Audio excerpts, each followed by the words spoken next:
Assalamualaikum warahmatullahi wabarakatuh. Perkenalkan, nama saya Kirana Fitri dari 10 MIPA 3 nomor presensi 16. Pada video kali ini bertemakan identifikasi mengenai tumbuhan paku, lumut, serta tumbuhan tingkat tinggi. Dengan tujuan kita dapat mengetahui ciri morfologi, klasifikasi, serta cara perkembangbiakan dari tumbuhan lumut, paku, dan tumbuhan tingkat tinggi. Ciri-ciri dari tumbuhan lumut. Yang pertama, bersifat makrofis dengan tinggi rata-rata 1-2 cm. Yang kedua, belum mempunyai akar, batang, dan daun yang sebenarnya. Yang ketiga, mengalami pergantian keturunan atau metagenesis antara generasi gametofit atau tumbuhan lumut dan generasi sporofit atau sporogonium. Yang keempat, reproduksi seksual dengan penyatuan gamet. Gamet jantan dihasilkan di dalam antheridium dan gamet betina dihasilkan di dalam archegonium. Yang kelima, reproduksi aseksualnya dengan pembentukan spora dan gema atau kuncup. Yang keenam, habitat di tempat lembab atau basah. Reproduksi Biropsida atau lumut daun. Perkembangbiakan dengan vegetatif berlangsung dengan pembebasan spora terhadap kapsul. Untuk hasil pembelahan induk spora dengan meiosis yang dapat menghasilkan 4 spora maupun tetraspora. Bila sporogonium atau sporofit sudah masak, maka kalipatra dan operkulumnya jatuh dan lepas. Bila udara di sekelilingnya kering, gigi-gigi peristom ini akan menggulung keluar, jadi spora bisa keluar dan akan diterbangkan oleh angin. Bila spora jatuh pada tempat yang sesuai, maka spora akan tumbuh jadi protonema yang bentuknya mirip benang. Sedangkan perkembangbiakan dengan generatif berlangsung lewat pembulahan sel telur oleh sel jantan serta akan menghasilkan zigot. Pembuahan tersebut dialami sebab adanya kemotaksis atau sebuah gaya tarik kimia dalam medium air. Zigot akan membelah dalam beberapa kali, jadi terbentuklah embrio yang tumbuh jadi sporogonium atau badan penghasil spora maupun sporofit. Ciri morfologi dari tumbuhan suplir. Yang pertama, akarnya serabut dan tumbuh dari rizoma. Yang kedua, daunnya berbentuk kipas atau jajar genjang. Yang ketiga, mempunyai batang yang bercabang. Yang keempat, telah dapat dibedakan antara akar, batang, dan daunnya. Yang kelima, memiliki daun makrofil. Tumbuhan paku atau paku suplir bereproduksi secara aseksual atau vegetatif dengan stolon yang menghasilkan gema atau tunas. Gema adalah anakan pada tulang daun atau kaki daun yang mengandung spora.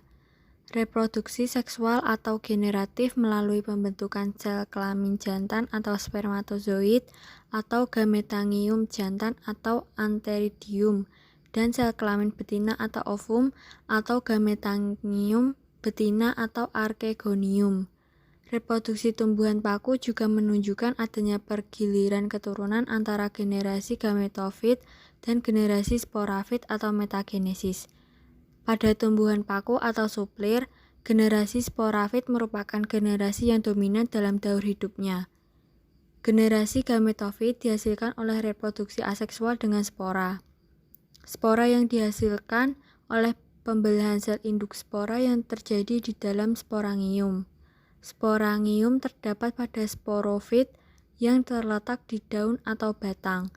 Spora haploid atau N yang dihasilkan diterbangkan oleh angin dan jika sampai di tempat yang sesuai akan tumbuh menjadi protalus dan selanjutnya menjadi gametofit yang disebut haploid atau N. Archegonium menghasilkan satu ovum haploid dan antheridium menghasilkan banyak spermatozoid berflagel yang haploid atau N. Spermatozoid bergerak dengan perantara air menuju ovum pada archegonium. Spermatozoid kemudian membuahi ovum.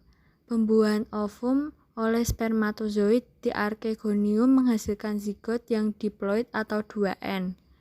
Zigot membelah dan tumbuh menjadi embrio atau 2N. Embrio tumbuh menjadi sporofit yang diploid atau 2N.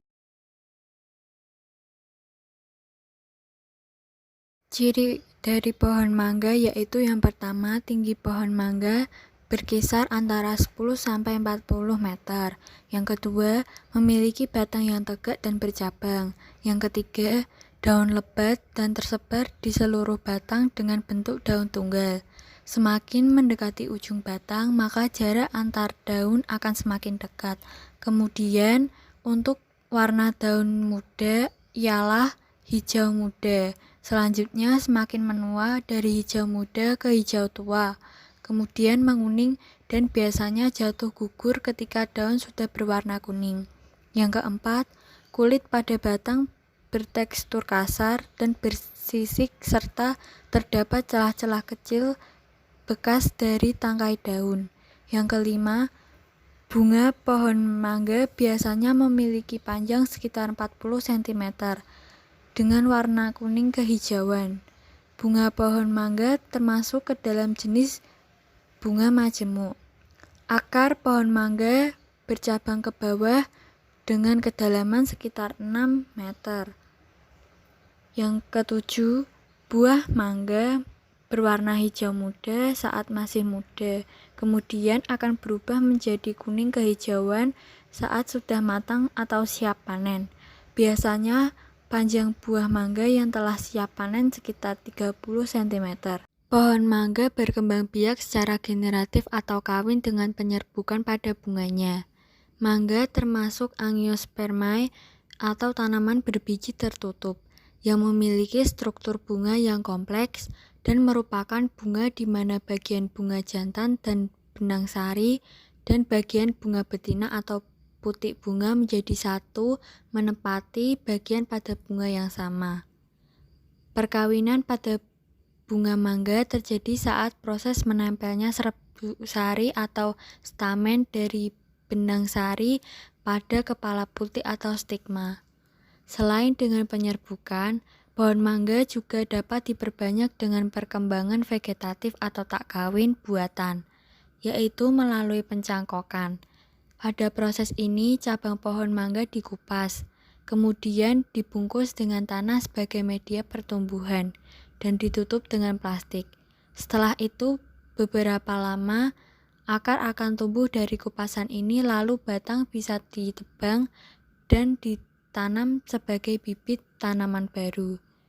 Perkembangbiakan dengan cangkok memiliki kelebihan, yaitu lebih cepat menghasilkan tanaman baru daripada penyerbukan dan dapat menghasilkan bibit dengan jumlah yang besar. Kesimpulan dari video yang telah saya buat yaitu kita dapat mengetahui ciri morfologi, cara perkembangbiakan, dan klasifikasi dari tumbuhan lumut, paku, dan tumbuhan tika-tiki. Sekian dari video yang telah saya buat. Bila ada kekurangan mohon dimaafkan. Wassalamualaikum warahmatullahi wabarakatuh.